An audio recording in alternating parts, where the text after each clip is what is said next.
Have you ever wanted to catch that monster 10-pound bass that you just know is lurking beneath the surface of the water?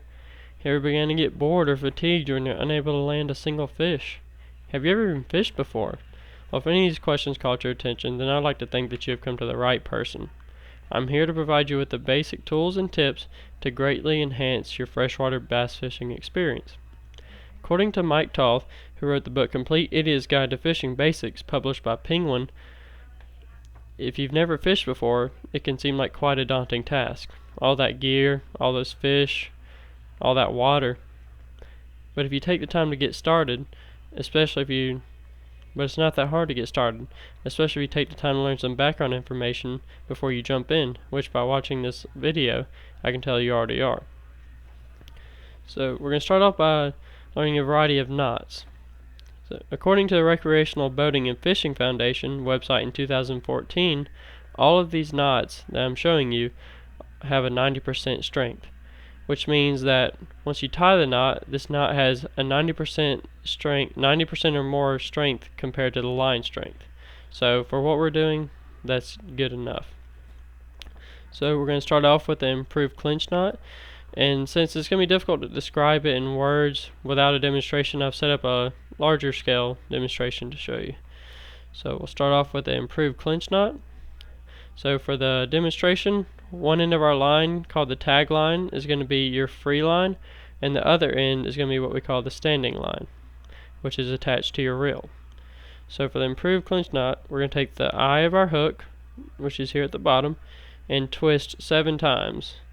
For this demonstration, since it's larger scale, I'll just do 3. We're going to take our tag end of our line and feed it through the hole created between the eye of our hook and our bottom twist. And once we do that, we're going to take the tag end of our line and feed it back through the loop that we just created.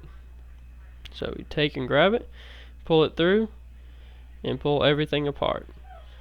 And once that's done, we're going to take the standing end of our line and pull, and our knot, if you just assist it a little bit, should slide right down, just like so.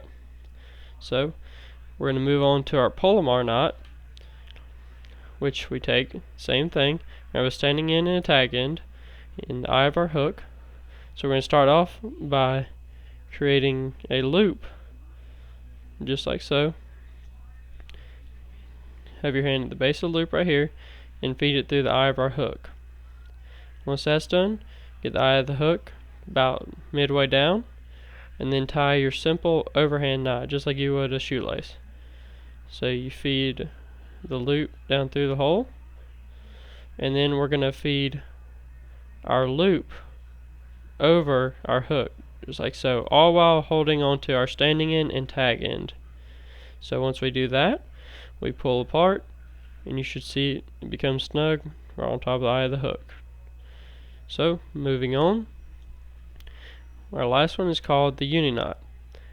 We start off just like our improved clinch knot, the eye of our hook halfway down our line.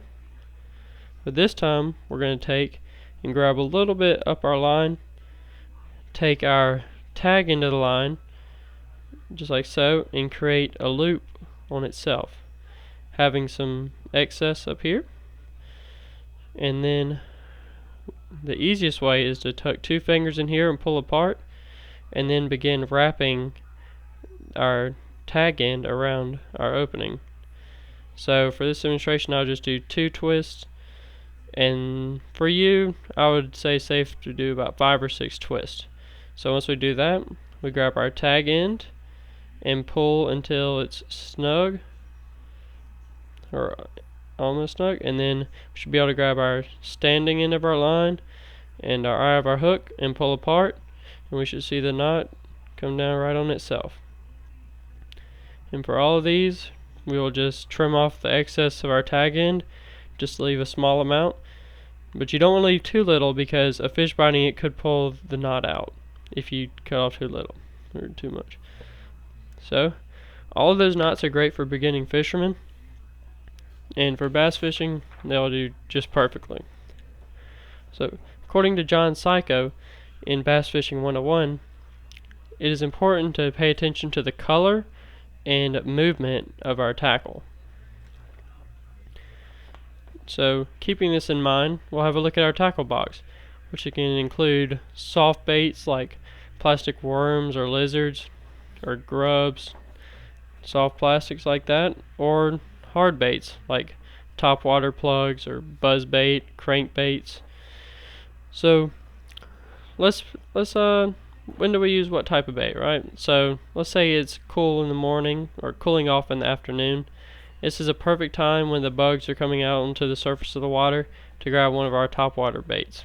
So let's start off with our top water plug. It's much like how it sounds. You throw it out right by the bank, let it hit the water, and it floats. So while it's floating, we want to just watch it until the rings that you see appear on the water surface move about 6 feet away from it, and that's when we can begin bumping it back towards ourselves. So you bump it, reel in a little bit, bump it, reel in a little bit, just rinse and repeat until you hear a loud splash and your bait's no longer on top of the water. But if you'd rather use a buzz bait, which stays on the top of the water as well, but it does so in a different way. When you cast out this buzz bait, when it hits the water, it's going to begin to sink. So you have to manually keep it afloat by beginning to reel in your line. It's important to get a good speed for this though. If you reel in too fast, you're going to get back to yourself too quickly and it's going to be going too speedily through the water. But if we go too slow, our buzz bait will never come back to the water surface. So we find a good pace to keep it at, and it stays afloat, and you hear a soft like clunking noise as it's going through the water. But let's say it's midday and the banks aren't giving us anything. So let's cast out into deeper water, and we can use either soft baits or hard baits, and here are some advantages of both. So for soft baits, they feel more like real food for the fish, a softer feeling when they bite.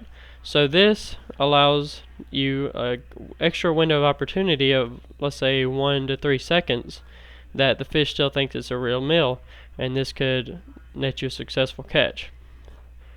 An advantage of a hard bait, like a spinner bait or crankbait, is its movement. It causes vibration throughout the water. And if we stick to spinner baits, it has an added element of blades that actually spin, much like its name, and they cause a glare from the sun to reflect into the fish's eye and also catch your attention. So we know what tackle to use where. We're able to tie it to our line. Let's just cast out, right?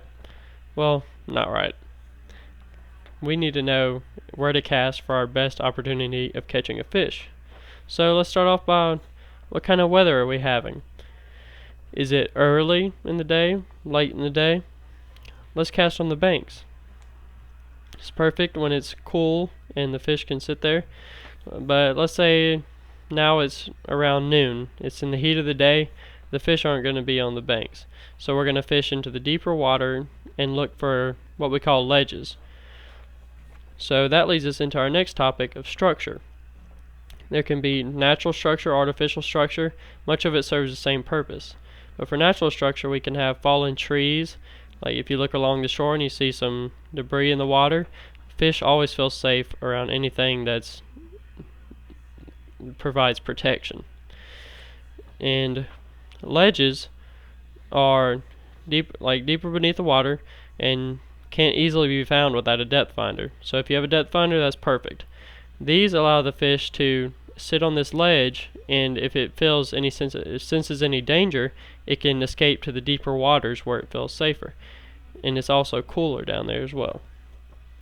And for artificial structure, there can be sunken vehicles or whatever, anything man-made, and this also provides protection for the fish that you can cast around and they'll come out and grab your bait. So I hope you've learned something from this, and I feel hopefully you're properly prepared to go fishing, knowing what kind of knots to tie, what kind of tackle to use in certain situations, and where to cast. So remember to choose the knot that you're best at tying at. For these situations, whatever you feel most comfortable tying is the best bet for you.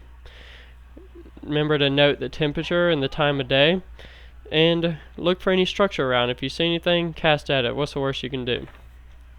So, hope you've received this information. and I'm sure it will greatly enhance your freshwater fishing experience. And remember, a bad day fishing is always better than a good day at work. Thank you.